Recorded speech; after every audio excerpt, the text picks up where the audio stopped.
I got to know Michael Bogdanow when we co-chaired the litigation section of the Boston Bar Association in the early 2000s. An alum of Harvard Law School and chair of the appellate practice at a small but powerful personal injury law firm, Michael also is an accomplished artist. His vivid paintings of themes from the Hebrew Bible and his more secular works of colorful skies and flying planets reveal an artist who has always viewed art as a calling, and one that has many parallels with his other calling of appellate law. We explore these topics and more, and provide a link in the show notes to Michael's website where you can find pictures of some of his artwork in this art-themed episode of Higher Callings. It often, not always, but often is, I want to make people think of something, feel something, be moved by something, contemplate something. So there's a painting called Imagine of the Wailing Wall. But if you look closely at it, if you look carefully at that painting, and that was a hard one, that took a long time. That was a complex painting for me. It's the Wailing Wall, but it's all people. It's black and white, Arab and Jew, man and woman, gay and straight, young and old, and they're all getting along with each other. I'm Don Frederico, and this is Higher Callings. This morning, I'm with my friend Michael Bogdanow. Michael, how are you this morning? I'm doing great, Don. It's nice to be here. Michael, you know, this podcast is called Higher Callings, and the theme of it so far has been, I've been talking to lawyers and others who are non-lawyers about their work to support the common good, whether it's part of their paid work or if it's volunteer work that they do in addition to their day jobs.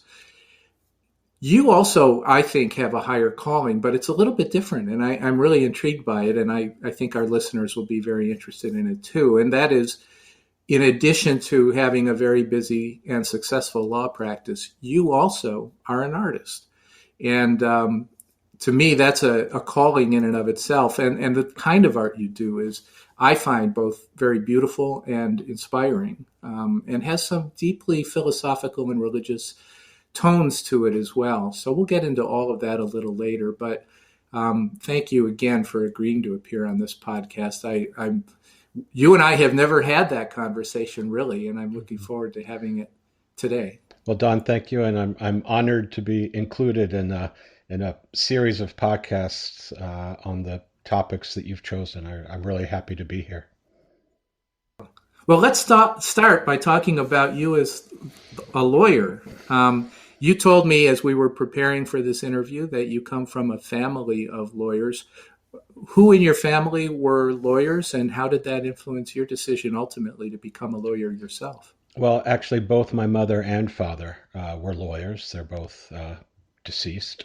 But my father was a solo practitioner starting in the 1930s and stayed solo. He was a very independent sort. My mom, on the other hand, when she was in her early 40s and I was a teenager, she worked full-time during the day. She was a single parent mom. She worked full-time during the day, and she went to school at night, law school at night. And it took about 4 years, but in 1967, approximately, my mom got her bar degree. So ultimately, I was raised by two lawyers. And I kind of glossed over where you were raised, but you were in Houston, Texas. Is that right? I was born and raised in Houston. When did you start thinking yourself about becoming a lawyer and following in your parents' footsteps? Well, first of all, I made it clear to my parents that I would never follow in their footsteps. I was a teenager in the 60s, and my dad often said to me that I would go to law school and end up practicing law with him. So I made it crystal clear to my dad that I would never be a lawyer. And my mom was supportive about that. My dad was disappointed. So I went off to college and majored in art. We'll come back to that, I think, in a little bit on the podcast. Sure. Went on to grad school and got a Master of Fine Arts. And then it's interesting. There was a time when I was at a Passover Seder. That's a big family gathering, and it's almost like a service over the meal. There's a lot of symbolism, a lot of readings, a lot of singing. And a family member had graduated Harvard Law, had clerked for the U.S. Supreme Court, had worked for the U.S. Senate, and was talking about it. And it was intriguing to me. At that point, I was a high school art teacher. And after dinner was over, big dinner, say 20 people, I was doing the dishes. And my mother in law, of blessed memory, came up from behind me and she said, "You're jealous, aren't you?" I said, "Irene, I'm doing the dishes." She said, "Yeah, I know you're doing the dishes, but you're jealous, aren't you? You were listening. I could just tell." And I said, "Oh, come on, Irene." Well, she kind of sparked it. And I kind of realized I had a Master of Fine Arts at that point. I was a high school art teacher. I love making art. I could tell I wasn't a lifer as a high school teacher. That's a calling also that for your podcast. High school teaching is definitely a Right. calling.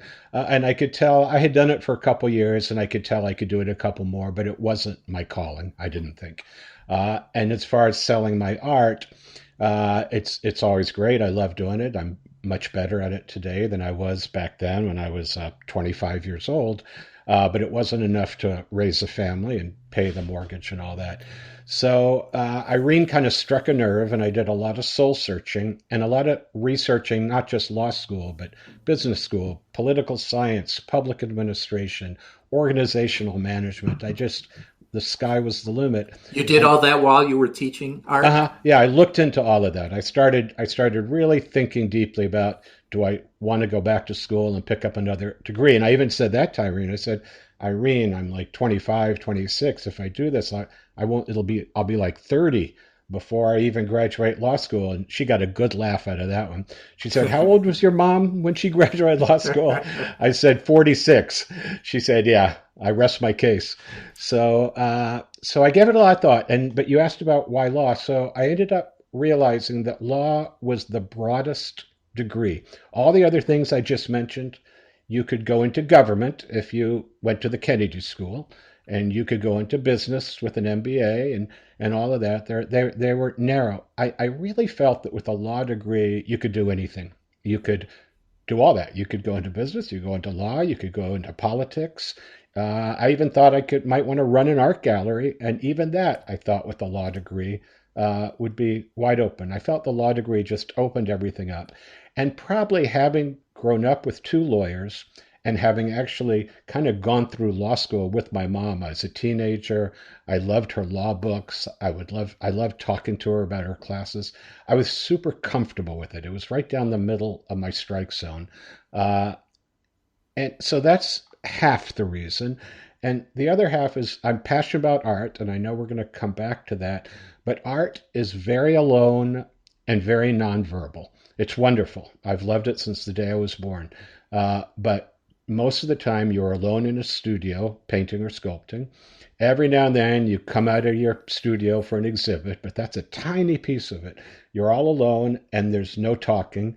And I'm a talker. I'm a verbal person, analytical person, and I'm kind of right brain, left brain, kind of equal. And Okay. so art wasn't quite enough to satisfy my needs. And I was a young parent and or becoming one, and not too far off. Our first child was born when I was in law school. So the practical side, it was going to be hard to raise a family Sure. selling paintings. Now, you also, I mean, when you described how you started thinking about going to law school, you had a very sophisticated vision of it. I mean, I don't think when I went straight from college to law school, and I don't think that when I was in college, I was thinking law can open a lot of different doors. To me, law was a way to become a litigator. And that Hmm. was the only thing on my mind when I went. Um, at some point, you channeled that interest into a civil litigation practice. Hmm. Did that happen while you were in law school? Did it happen after you graduated? Yeah, Where did that come from? I'll walk you through it, but just one more thing on going to law school. So, Sure. my background was very art based. I had majored in studio art undergrad. I had gotten a Master of Fine Arts in painting and in sculpture, and I had taught art. So I didn't look like somebody who would be applying to law school. So rather than hide that, I think I've told you this story once before. I'll tell you again for the podcast. Rather than hide that, I took a 8x10 color glossy of a 7 foot tall redwood sculpture I had made of a horn player. And it was called the Horn Player. It still is called the Horn Player. Temporarily for law school, I renamed it the Expressionist. He only had that name for about a half a year. And the first thing you saw when you opened my application was the photograph of the Expressionist. And then when you got to my essay, it explained how many similarities there are between art and law. And there actually are a lot. It wasn't a BS essay. It was a legitimate essay, and I knew a lot about law because I'd grown up with it. And it turned out as I've practiced law that everything I said in the essay was true. All the parallels between the two practices have turned out to be true. What are some of them? Can you name a few? Well, for example, I'm an appellate lawyer, but this would apply to a trial lawyer as well. As a lawyer, who's your audience? You got to figure that out. Is your audience the jury? Okay, now what's your message? And how are you going to best convey it to the jury? Is it a non-jury? Is your audience a judge? Okay, who is that judge? And how best does he or she listen? Is that a practical judge, an intellectual judge, a one-sided judge? And how best are you going to convey your message to that judge? As an appellate lawyer, who's my panel? Or is it the Supreme Judicial Court? And what do they want to hear? And how can I best convey it to them? Now let me switch over to art. It's identical. It's the exact same thing. Let's say I'm going to do a painting. Who am I painting it for? Who's the audience? How best am I going to convey whatever I'm going to convey so that they'll understand it and appreciate it? How will I interest them, engage them? So that's all identical. Now the process has started. I'm writing my appellate brief, but I'll do it parallel for you. I'm writing my appellate brief, or I'm painting a painting of two people flying off of a stage in an outdoor theater. I'm writing the brief and I'm reading it and I'm being very objective. Wow, that section wasn't very good. Oh, that order was crazy. I went 1, 2, 3, but you know what? That third argument should have gone first because I'm being honest and I'm being objective and I'm not being stubborn about, no, I came up with this plan and my plan is the best plan. Now let's go back to that painting. Wow, that red dress on the female actress looks horrible. It's up against the bright green trees in the background and it's just not working. Well, I spent 8 hours painting it. Really? I got to paint out the red and start over? Yeah, Michael, you do have to do that. So it's the same thing. It's both are the same. It's paying attention, listening, being objective, changing, being flexible. Somebody comes to me to commission a painting. They want something. They have something in mind. A client comes to me and wants me to take over an appeal of a case. They're identical. I listen to the person with the commission. What are you interested in? How can I best do it? How do I create something that's going to work for you? Or the client. Here's their case. Now I got to read the trial transcript and think about how best to package it. It's just, I could go, I'm not going to take up the whole podcast on this, Don, That's fine. but I said all that in my essay, in part because I had been well trained in art, but I had grown up around law, and my career has lived up to it. And I think, again, your thoughtfulness in doing that and tying those two things together, but also displaying that as part of your law school application, that just, to me, signals a high degree of sophistication at the time you were applying to law school. It's an analysis and an analytical approach that at that time, I think you and I are roughly the same age. At that time in my life, I would not have had that level of sophistication in thinking through what's going to work best for my law school application. So that's just wonderful, I think. Honestly, Don, I don't know. I wouldn't have viewed it as sophisticated necessarily. I'm a risk taker. I've been at a plaintiff side law firm for 30 plus well over 30 years, and we are risk takers. And it was a gamble. Somebody could have opened and said, "This is a joke. Why am I looking at art? This person's applying to law school." Or somebody could have opened and said, "Wow, that's really interesting. I haven't had seen anything colorful in a law school application ever." So it was a risk. I've always viewed it more as throwing the dice and thinking this is going to catch their attention, and then hopefully my application will live up to it. So Well, I it never paid really thought off. of it. Yeah, it did work. Well, it is. I think your concept of risk is very interesting because I'm probably much more risk averse than you are, and that's probably reflected in the fact that I went to the big law firms and mostly have represented defendants, and we billed by the hour instead of waiting for the outcome of the case. So I think there is I think you're absolutely right, and I hadn't really thought deeply about this before, that plaintiffs' lawyers, especially those who are doing work on a contingency fee, are much more prone to take risks and hope for the big payoff. Your risk that you took was successful. It got you into Harvard Law School. At some point, you decided to go into litigation. When did you start thinking about litigation as your career? So I,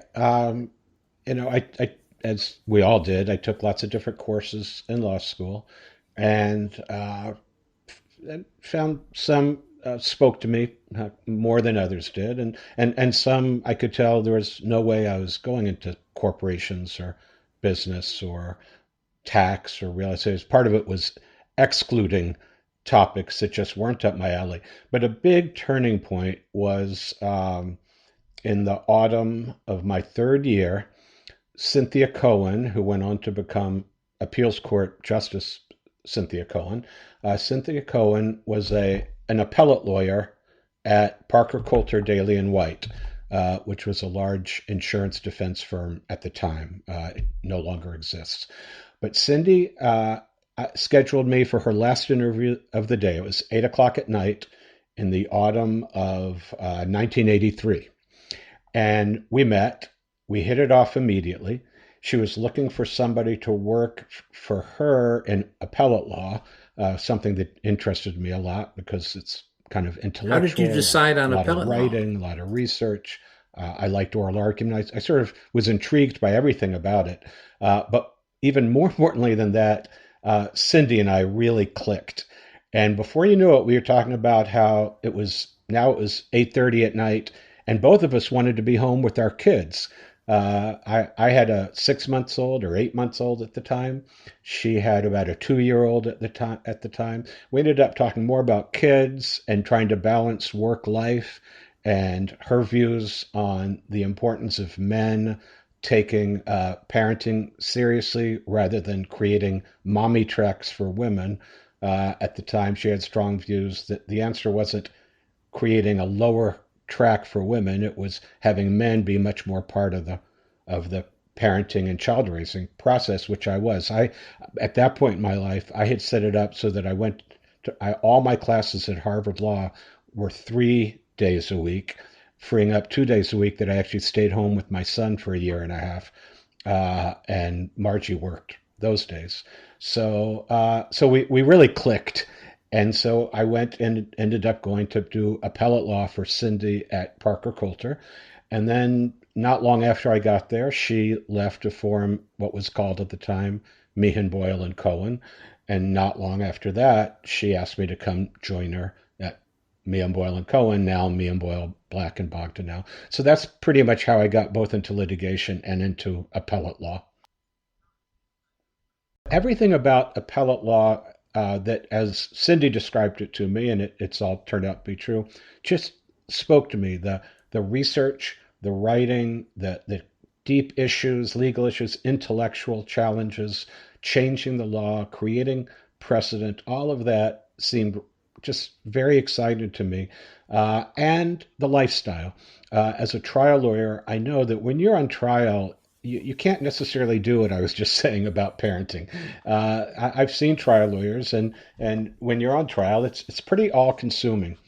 With appellate law, that's only in the period of time leading up to oral argument. There's some of that, I certainly have kind of gone under getting ready for an argument. But most of the time, it's your own schedule. It's a lot of research, a ton of reading. Anytime I have an appeal, I read the entire trial transcript, which can Right. be enormous. It's I've been But you reading. have to. I mean, you You can't have to, argue an yeah, appeal from a trial without doing that. yeah. And so I've been reading two 4,000 page transcripts recently, and it's it's a good thing I like the novel War and Peace because I was prepped for reading lengthy transcripts. So everything about it just spoke to me. And then working with Cindy was amazing. And she mentored me for 17 years. And then when she became an appellate judge, I took over as the head of appellate for my law firm. So it's just it's a calling. You know, I'm interested in your view on this. I have found that my own particular angle or approach to things. I was an English major in college. I like to write. I've always liked to write. The writing process has been fascinating to me. I think I learned a lot in college and then learned a lot more in law school about writing. When I write a brief, that brief is almost like a work of art that I'm working on. And I don't think Uh-huh. many lawyers view it that way. I mean, Uh-huh. it's a means to an end. You're trying to persuade a court, and of course, the quality of the brief is going to make a difference, hopefully, in persuading the court. But there's something even beyond that. I want the finished product to be something that I'm really proud of, that when the court reads it, not only will they be persuaded by its contents, but they'll be impressed by the quality of the brief so that it adds to the credibility of Hmm. my side of the Hmm. case. Totally. To me, that's really a very similar thing to creating a work of art. Hmm. And I'm not a visual artist; I'm a writer, Hmm. but you want the final product to be something that you can look at and you can say, "I'm proud of that work." Is that also some of the appeal to appellate practice for you? Yeah, absolutely. What you just said is right on the button. I recently wrote about 150 pages of what I call vignettes. I wrote them for my kids and grandchildren and someday great grandchildren and further on. A lot about my life and my views on life and my family and then just spin off things. Houston, Texas. But one of the vignettes was on Russian literature because I'm a Russian literature buff. And my favorite novel is War and Peace. And I talked about it being just up there at the same level as, say, the ceiling of the Sistine Chapel. And so my oldest son said to me, "Well, what's your War and Peace? What do you consider your War and Peace?" And I think he meant as a work of art. I think he was hoping my answer was going to be the horn player, some such thing. I told him my War and Peace is the work I did for Reckus versus Johnson and Johnson for my law firm, a case involving just catastrophic injuries to a little girl who took children's Motrin, and there were insufficient warnings. She was getting redness, rash, and blisters. Now, if you take it and you get that, the label tells you stop taking it, but it didn't back when this happened. And she developed toxic epidermal necrolysis and just had just horrible catastrophic injuries, lifelong injuries. My law firm, led by Leo Boyle and Brad Henry, tried the case. It was not easy. Johnson and Johnson is a very formidable adversary, as you can imagine, and ultimately they ended up with about 8 international law firms up against our, I believe, 8 lawyer firm at the time. And this But was this in state court, federal court in yeah, this was in Boston? Superior Court. In Yes, Boston? I know it was in Plymouth actually, Okay. and but we won and got a very high verdict, and then it was just like all the cases at my firm. Then it was passed on to me for the appeal, and I just gave that appeal everything I could. That appeal was my personal War and Peace. I worked harder than I've ever worked. 6-day work weeks for a long time. I say six because I keep what I call Shabbat. The English word is Sabbath, the Jewish Sabbath. So I don't work on the Sabbath, but I work 6-day weeks and nights, and just and both for the appellate brief, like you said, I wanted it to be perfect, but also for the oral argument, I wanted that to be perfect. I wanted to know every possible answer to every question they could possibly ask, and not have to ever even look down at my notes.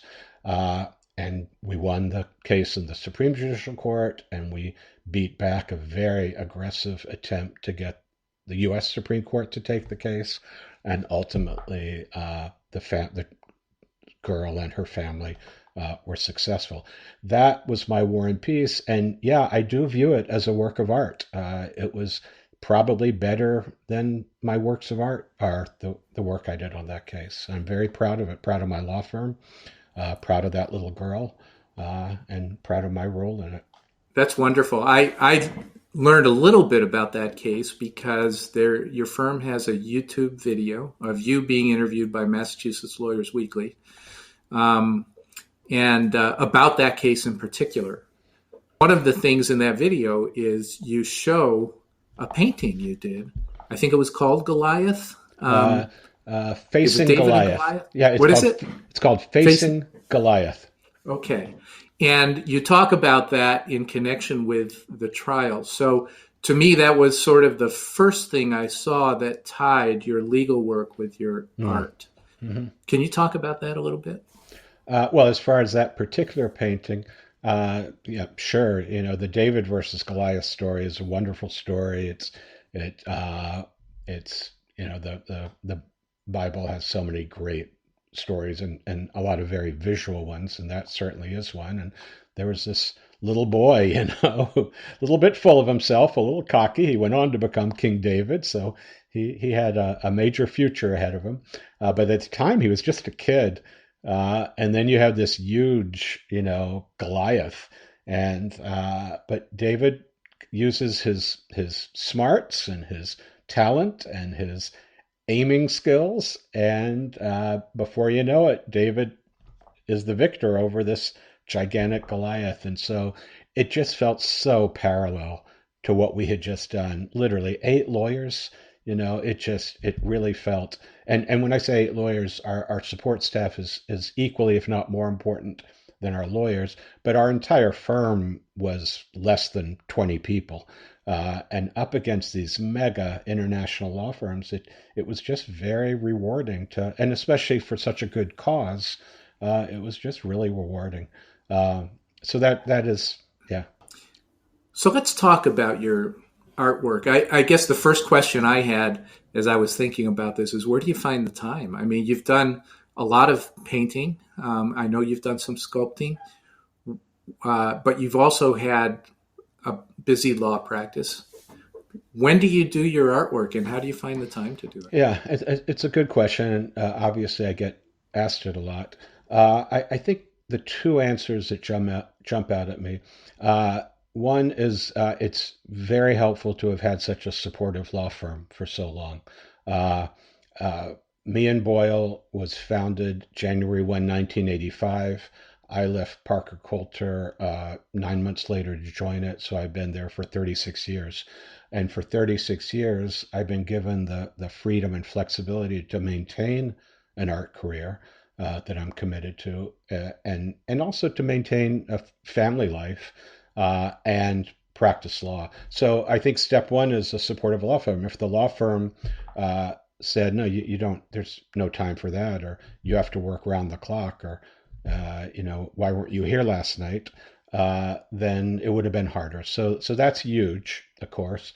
But the other thing is I'm kind of very time obsessed. It's an issue and a topic and a word even that I've been very intrigued by for a very long time. Your first interviewee on this podcast was David Hoffman, and years ago, probably 30 years ago, he turned me on to a book, which, of course, right now the name escapes me, The Something of Time. But it was an author who just devoted an entire book to the concept of time and to thinking about time, writing about time, the meaning of time.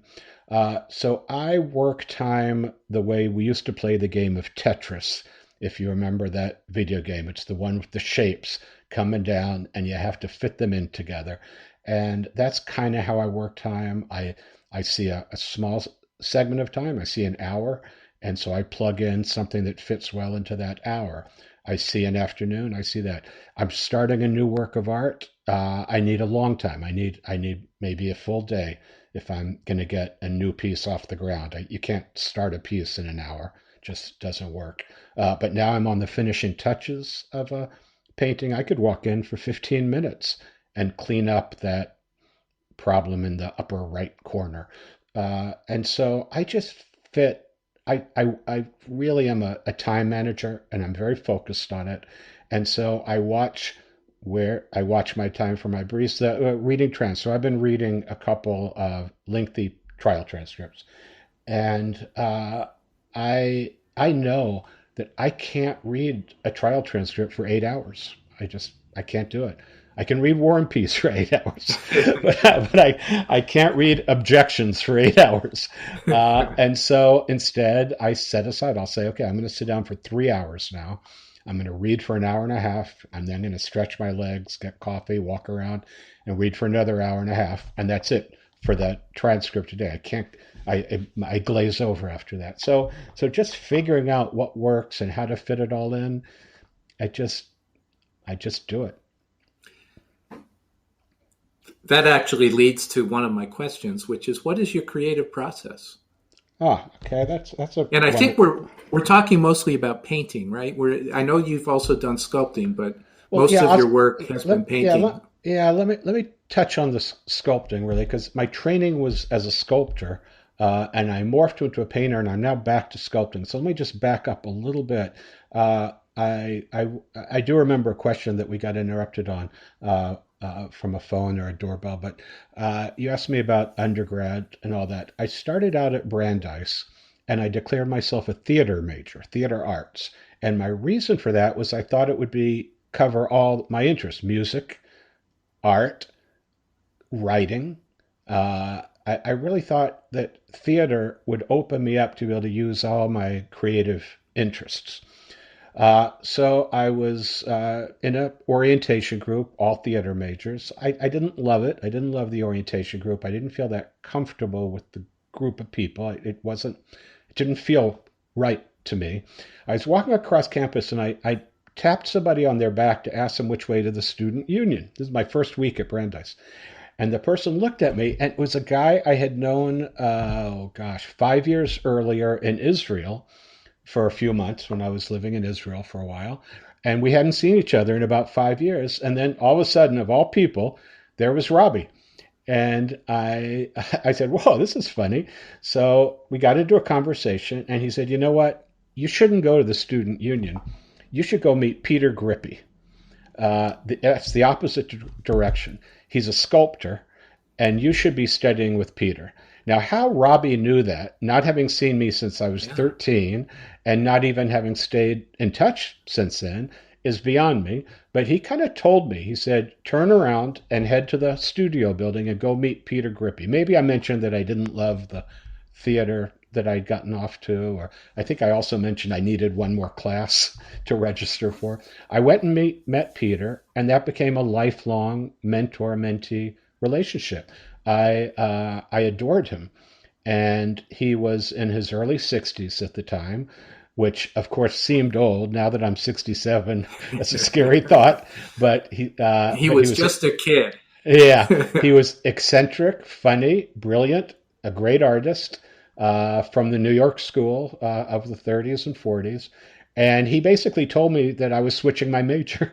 The theater building was next door to the studio building. He wow, said, the insight he had into you. He said, "You're leaving." He said, "You're going to major in studio, yeah, and I'm going to train you in sculpture and in drawing." And so for the next 4 years, half of my courses were with Peter, and and it was an amazing relationship. It lasted until he was in his 90s and passed away, and even continued another 10 years until his wife was about 101 and she passed away. Wow. And so that goes back to your question. So I actually was trained, deeply trained in sculpture. He was a great teacher, and he taught the thought, the principles, composition, history, the relationship among art and literature and music. It was enormous. So when I began my career in art, it was in sculpture. And then little by little, and I took painting, of course, in college and grad school, but I was really a sculptor. And then little by little, I morphed into being a painter, more self-taught in painting than in sculpture, where I was kind of deeply trained. And painting, it solved some problems for me. I like dreams in art. I like fantasy. I like things that can't happen in real life, like two people flying off a stage into the sky. That can't happen in life, and it's tough to happen in sculpture. But you can do it in painting. I also liked when I realized I could sell prints of my painting, and people who couldn't afford a few $1,000s to spend on a painting could, uh, for 10% of that, could buy a print. So it was much more accessible to people. So I liked that part. So I just kind of, without even paying much attention, noticed that I had become a painter. And I did that for 30 years or so, more even than that. Mm-hmm. But then just in the past year, I've returned and I am sculpting again. And I am so excited, and I so wish Peter Grippy, my mentor, could come back to life and talk to me, because I'm dying to share with them what I'm doing in sculpture and why and how it's going. That was not an answer to your question, but I'll go back to your question, like the process What itself. is, yeah, Yeah. does the process differ if you're painting versus sculpting? I mean, I'm sure Yeah, the no, obvious differences there are exist. differences, similarities and differences. To me, to sum up the art process, it's conception, and then the process, and then the final product. Conception can go a lot of different ways. Sometimes something will come to me. I'll just have an image in my brain, and it just like in a flash, or literally in a dream. I've had dreams where I wake up like, wow, I want to do that. That was amazing. Or it'll be from the Torah, the five books of Moses. It'll be Jacob's ladder is just so visual. Jacob lay down and he saw, and he had a dream, and in the dream there was a ladder and angels were going up and down the ladder. It's so gorgeous. So I had to paint that. So sometimes it's like that. Sometimes it's a commission. Somebody will say they want me to do such and such, and I'll work with them. So there are a lot of different ways. Sometimes, every now and then, it's political. I'm not a very political artist at all, but when our immediate past president wanted to shut down our borders to virtually anybody who wanted to get in, I was outraged, because our country is built on people having come into our borders. That's Yes, why I'm here. That's why that's my why I'm family here. got here. That's why we're all here, except for Yeah. the Native Americans. And so I was outraged. And so I did a painting of a woman and a child trying to come through the gates and enter. And so every now and then I become political like that. But for the most part, it's more visual and more having an idea. Then comes the process. On that one, the similarity between painting and sculpture is that, similar to what I said earlier in the podcast, coming up with an idea, I sketch a ton. I research now using Google, because I want to make sure I'm not doing something that's already been done. That doesn't interest me in the least. I want to make new things.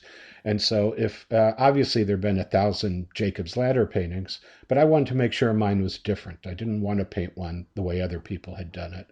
And so I want to see what's out there. And I might even study, if it's a text like that, I might study what are people's interpretations of that text? What does it mean? So I do a lot of thinking, and then a ton of sketching, and then start working. And when I start working, I just pay super close attention to what does it look like, how is it going, is it working, is it not working, is it Did I make a mistake? I've done paintings where midway through the painting, I've painted out almost the entire thing because it just looked horrible, and I had to admit, and it hurts. It hurts when Yeah, you've spent 40 hours doing something, and then you say, you know what?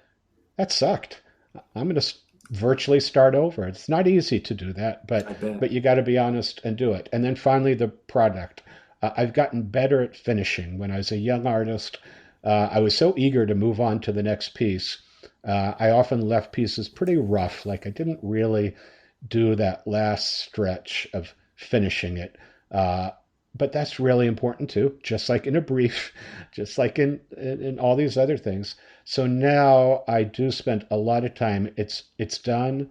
I'll then maybe move it out of the studio into our living room or family room and live with it for a while, look at it and think, oh, that's wrong. Or, oh, what's that black dot doing there? I just noticed that for the first time. Or something like that. I will see things. And before I go public with it, before I exhibit it, before I put it on my website, I make really sure it's properly finished, and that's what I mean by product. So it's conception, process, and product. You've already alluded to this, but your themes, I've been captured as I look at your prints by two things. One is they are visually stunning, and I see Thank you. them and I just want to stop and focus on them for a while and really absorb what they show. The colors are bold and I think powerful to look at. And then you also have themes in them. You've already alluded to the fact that some of your subjects come from the Hebrew Bible. Some of them, I think, are more secular. You have themes, I think, of peace and unity, and so can you talk a little bit about both of those things? I mean, Mm-hmm. visually, what are you trying to accomplish, and then why do you draw your themes from religion, from Judaism in particular, as well as from uh, secular themes that may reflect more the fact that you and I are Mm-hmm. products of the 1960s, Mm-hmm. perhaps? Mm-hmm. Yeah. Let's start with the themes because the theme comes before the color does. Um, as far as the themes go, I'm really no different from any other artist. Uh, Degas didn't just paint and sculpt dancers because somebody said, you know, I think that would be a good theme. Why don't you do that? All you have to do is look at his sculptures of ballet dancers or paintings of them, and you could tell his passion. You can tell his love for that. You can tell how engaged he was.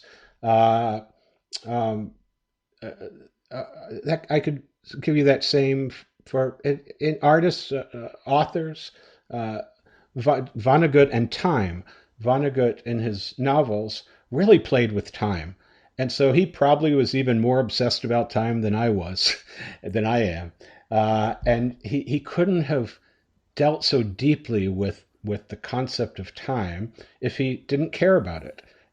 You have to care about it, and that would be true up and down the line, and I could go on and on with other artists. So for myself, the themes that you see recurring, including Judaism, are the things that matter to me. They're the things that make up my life. Judaism has been a huge part of my life since I was born. I actually tried to move to Israel when I was 13. My supportive mother said, fine, you go, and if you can make it a year, I'll come join you. I came home after 4 months, but it was a shot. Okay, you tried. I don't know who called whose bluff on that one, but I tried. I then went back to Israel for a year after high school and before college.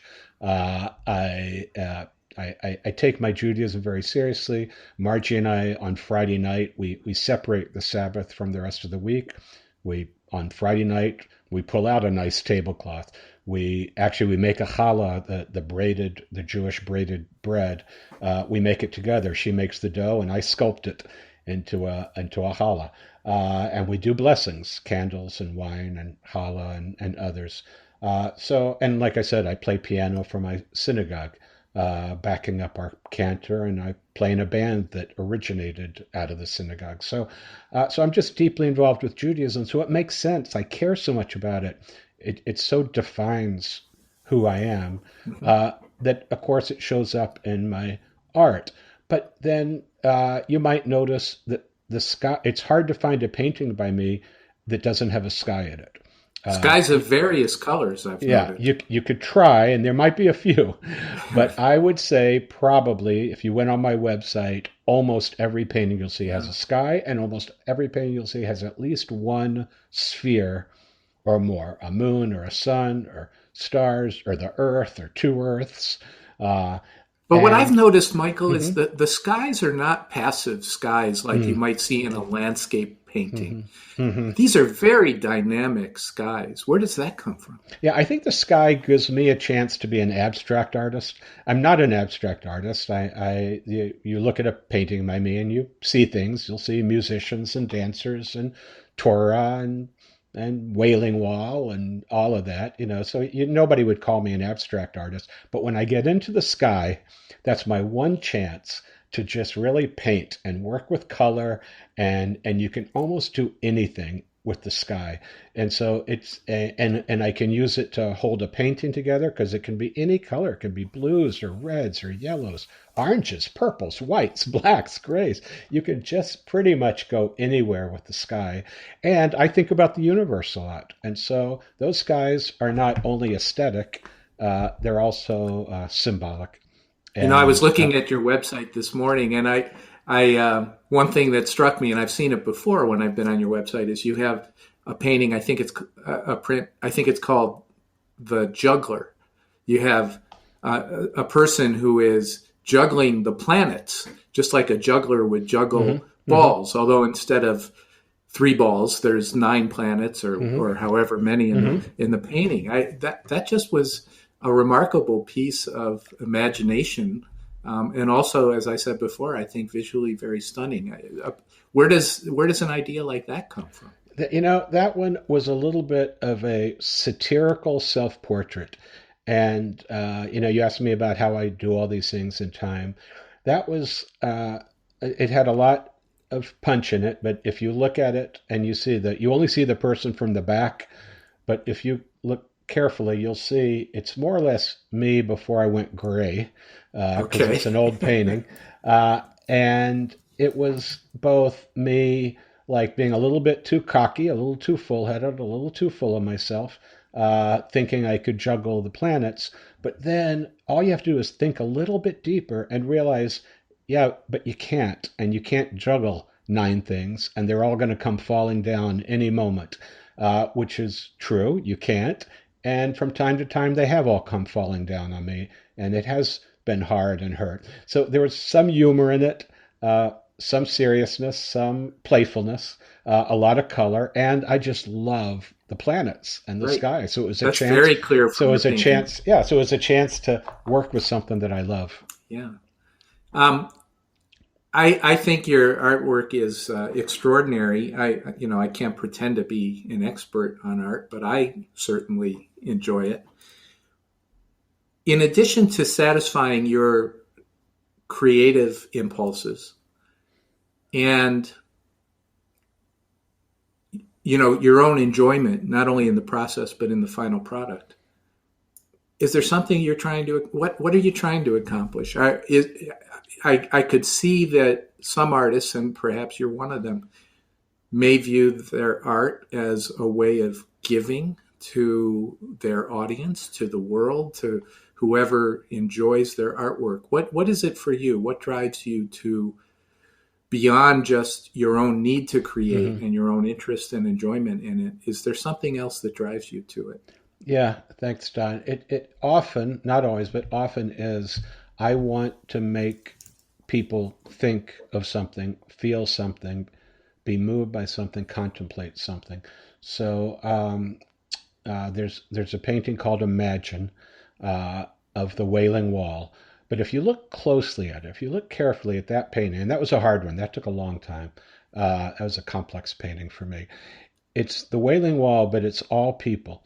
It's black and white, Arab and Jew, man and woman, gay and straight, young and old, and they're all getting along with each other. It's shocking. They're all at the Wailing Wall in the middle of Jerusalem, in the old city of Jerusalem, which, if you ever have a chance to go to Jerusalem, it's a fantastic and magical city. But where so much strife has happened, so many wars, so much bloodshed, but for one moment, all those people representing all people are talking with each other and holding hands with each other and getting along with each other. Well, I wanted to plant that. I just wanted people to see it, and maybe, who knows? I'm not convinced that a work of art can change the world, but you do the best you can. You do what you can do.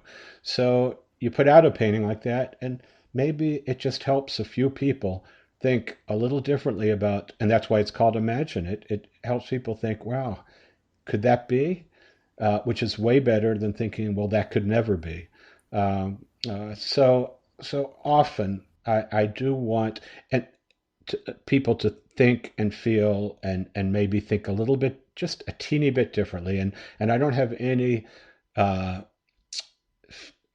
belief that it really can change things the way politics changes things, the way community activism changes things. I get that. It's only a work of art, but it is still a work of art, and art matters too, and it's what I can do. We all Right. do the best we can. This is what I can contribute. And you asked about the product and color and all that, and so just briefly, so my goal then is to pull you in. That's where those colors come from. That's where kind of imaginative imagery comes from. That's where trying to do something that hasn't been done, have you see something that, wow, I haven't really seen anything like that before. I want to pull the viewer in. It's that audience. It's figuring out how to talk to the SJC. Well, it's the same thing. It's figuring out how to talk to just human beings in a visual way and get them pulled in, have them want to stop and look, have them want to enjoy the color, and have them then therefore see the image and want to think about that for a moment.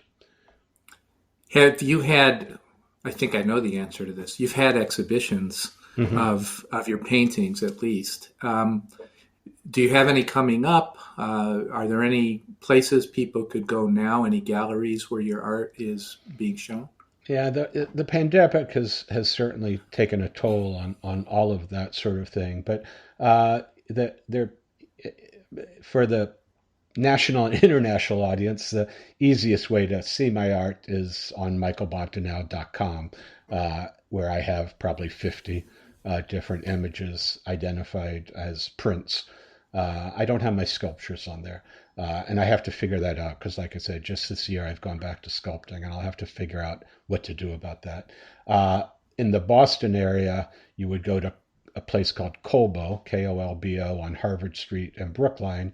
They have been selling my art for, this is crazy, 42 years. 43 years, actually. They started out in Harvard Square, and I had a solo exhibit in what was called the Truk. No longer exists. It's kind of near the Brattle Theater. And that was around 78, I believe, 78 or 79. And then they moved to Brookline, and they've been selling my art continually ever since. Michael, this has been a delightful conversation. I've really enjoyed it, and I enjoyed not only reconnecting with you, but also learning more about your background, both in law and your passion for art, which clearly it's a passion for you. If any of our listeners are aspiring law students or current law students or young lawyers or even older lawyers who have a passion like yours to do something artistic or musical or something creative in addition to their law practice, what advice would you give them? Yeah, it's tough, Don, and but it can be done. But it is tough. I can tell you that when I interviewed for my first law job, Parker Quilter Daly and White, after I met Cindy, and I came before a group of probably 8 interviewers, a big conference room. They interviewed me, but I went ahead and put it on the table. I said to them, I got to be honest with you guys. I have an art career and I have a young family at home, and those things matter to me. I'll work hard. I'll put in, your traditional 9 to 6, 5 days a week. And when necessary, when things get busy, I can do more than that. But I'm going to go home, and you're not going to see me here on the weekend much. And I'm going to take care of my family, and I'm going to maintain my art career. And I want to put this on the table now, because if that's not going to work, let's just agree that, it was wonderful meeting all of you, and I'll do something else. That it worked, and they were supportive. I got the job despite such honesty, or maybe because of it. Who knows? I had that same conversation with Jim Meehan, Leo Boyle, and Cindy Cohen when they asked me to leave Parker Coulter and come join them shortly after they formed Meehan, Boyle, and Cohen. I had the exact same conversation, and they said, Michael, we know you, and we get that, and that's fine. And so I think being honest, putting it on the table is big. When I came out of law school, other people went the opposite direction. I had a very dear friend in New York who also had a wife and was starting a family, and his law firm told him, you're going to California for the next year and a half on a big corporate case. And he felt he couldn't say anything. He didn't want to go. He just got married. He had a wife in grad school in New York City. But he felt, we don't question that. They said it, and I got to do it. So, and he may be right. Maybe he couldn't have said, no, I can't do that. But part of it is asserting your needs and getting them. And part of it is, like I said, time management is big. But I also recognize it's not easy. And especially in the young parenting phase, or forget even if you're not parenting, but it's not easy when you're in your 20s and 30s and trying to get your career started. It's not easy to say to a 50-year-old managing partner, hey, I'm not going to work weekends. Some of them may say, okay, then go find a different job. So I get that it's not easy. I've been fortunate, but I think trying and being honest about it does help, and being a good time manager helps. Great. Well, Michael, thank you. Again, I've really enjoyed this conversation, and I think our listeners will as well. Don, I'm so honored. Well, I'm just so honored that you wanted me on. I know art is a little bit a different path than some of the other interviews you've had and are having. But I would just say I've been really blessed to be at such a great law firm that's been committed to helping people, and but also supportive interest. Been committed to helping the world on the outside, but it's also been committed internally to a healthy work environment and to being supportive of people's needs. So I've been very fortunate, and I count my blessings. I get it, and so because of all that, I've been able to put out a lot of art, some of which I don't show you on the web because you have to have failures too. Sure. But so I've been very blessed, and I've been blessed to be part of your podcast, Don. Thank you. Thank you, Michael. Take care. Bye-bye. This has been an episode of Higher Callings. Your host is Donald Federico. Music is provided by Fancy Mountain, and our logo was designed by Matt Pedro. The associate producer is Brian Federico. Higher Callings is a production of Federico Media, LLC.